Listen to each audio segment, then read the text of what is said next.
Take a look at these two tennis courts. One of them is at match point in the 1993 men's singles finals at Wimbledon, and the other is at the same stage but in 2013. The courts may look relatively similar, but there are some quite big differences. Like here, there's barely a speck of grass left. This is at the baseline of the 2013 court, while the service boxes here in 1993 are much more worn out. You see, this difference is the result of changes to how tennis is played. Whereas the faster game in 1993 saw players occupy the service boxes more regularly, today much of the game is played at the baseline. Now that might all seem quite normal, obviously all sports change and evolve over time, but the difference here is that this happened on purpose and in an unusual way. In other words, tennis actually got more exciting by slowing down.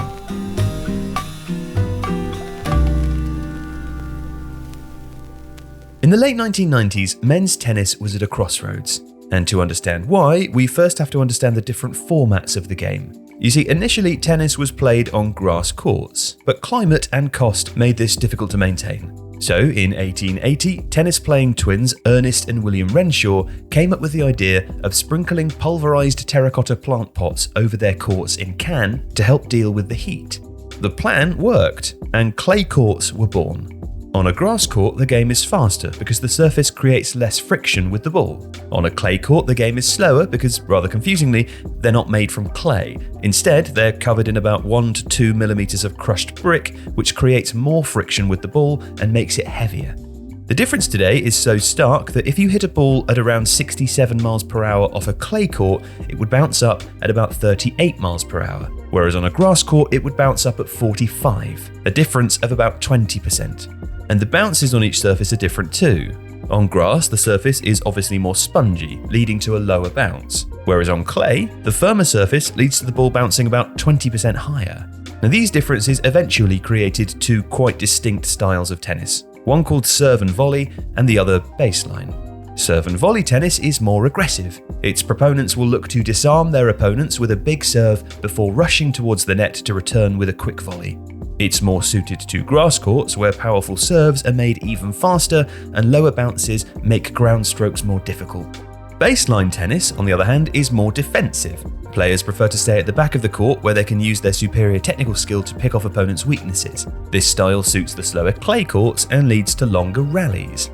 And you see, for a long time, grass was the most popular surface in tennis. All 4 majors except for the French Open were played on it. But when the Open era began in 1968 and players started to earn a living from professional tennis, they were less willing to accept poorly maintained grass.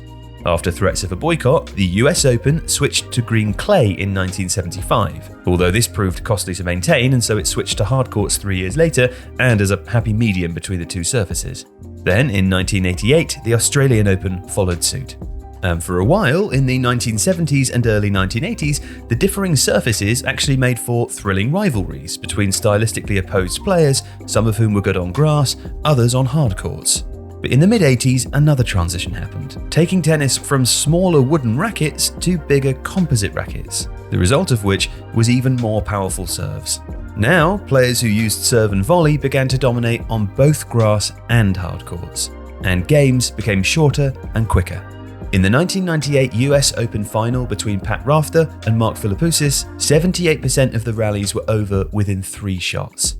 While in the 1998 Wimbledon final between Pete Sampras and Goran Ivanisevic, that number was 85%. Fans started to complain that this ruined the game as a spectacle. They preferred the longer rallies of the clay courts, and it was felt that only tradition had stopped grass courts from being eliminated from the international circuit entirely. And so, a change was made. Wimbledon's courts had been a mixture of 70% perennial ryegrass and 30% creeping red fescue. But in 2001, the All England club ripped out its courts and planted a new type of grass that was 100% rye. The new lawn allowed Wimbledon's groundsmen to keep the soil underneath drier and firmer, meaning that the balls began to bounce higher. Then, in 2002, the International Tennis Federation introduced new Type 3 balls for grass competition. The balls were 6.5% wider, meaning that they moved more slowly due to increased air resistance. And the impact was instant. When Leighton Hewitt met David Nalbandian in the 2002 Wimbledon men's singles final, it was the first time since 1978 that 2 baseliners had shared such a prestigious stage. There was not a single serve and volley in the match. And over time, Wimbledon just got slower.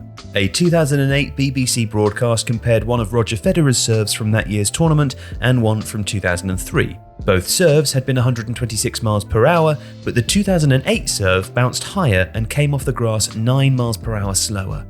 That same year, he and Rafael Nadal contested a thrilling 4-hour and 48-minute final, in which just 57% of the rallies were over within 3 shots, a far cry from the dullness of just a decade before.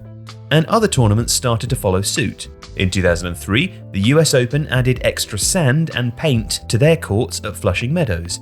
And while Wimbledon never publicly stated that their changes were to slow courts down, the US Open's tournament director Jim Curley was much more explicit about his intentions, saying, "We're trying to come up with a fair field of play for the integrity of the competition." So the impact on the sport has been transformative. Before, it was relatively rare to have players who excelled across all surfaces.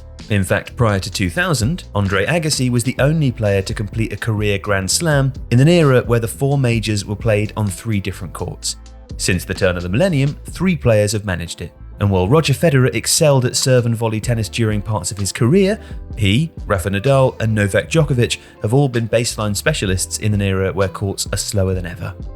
The increased homogeneity of the courts allowed tennis to ensure that its most entertaining players met on its biggest stages on a consistent basis. And between 2003 and 2019, just 6 of the 64 Grand Slam finals didn't feature one of Roger Federer, Rafa Nadal, Novak Djokovic, or Andy Murray.